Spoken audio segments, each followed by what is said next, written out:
anyone without reciprocation of conversation, period.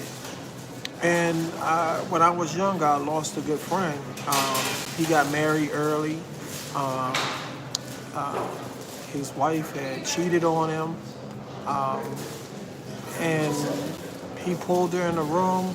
He went to a local Kmart, bought a 12 gauge, and killed himself, right in front of her.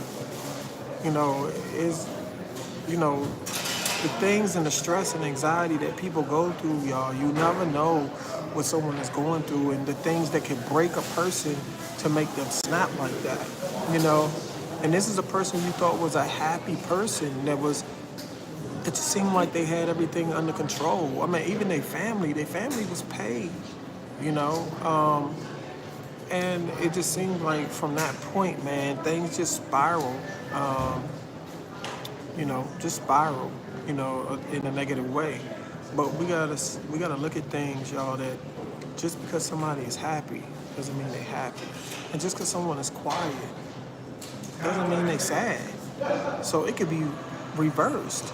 That person that's so-called happy, that's so-called outgoing, that's so-called doing this and doing that, may be depressed, may be facing anxiety issues, may have mental health issues, may have a personality complex that you don't know anything about.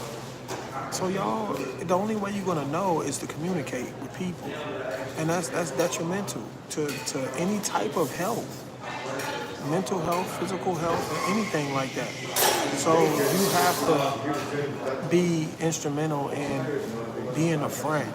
Because a friend will recognize when a friend is going through things. How much more so can you call yourself a friend when you don't give yourself the opportunity to learn and talk to someone, to find out what is going on with them, what their mindset is, what they have going on in their life that can cause them to react in a positive or negative way.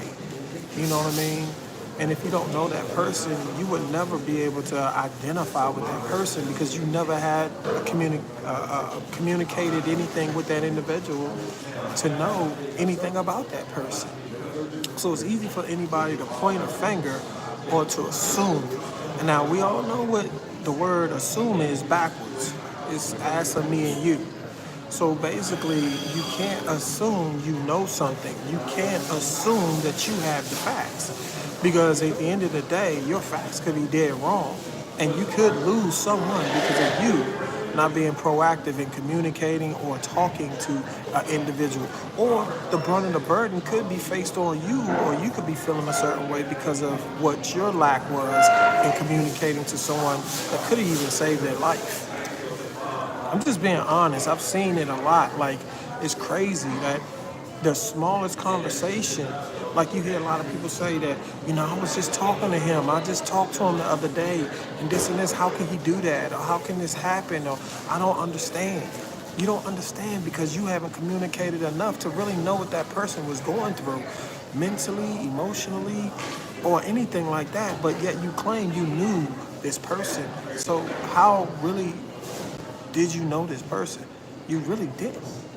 Because you haven't really gave the real, genuine time of getting to know somebody. Walking out the door every day and saying hi is not getting to know someone. Seeing a person in any other setting and just giving them a hey, how you doing, in communication is not knowing someone.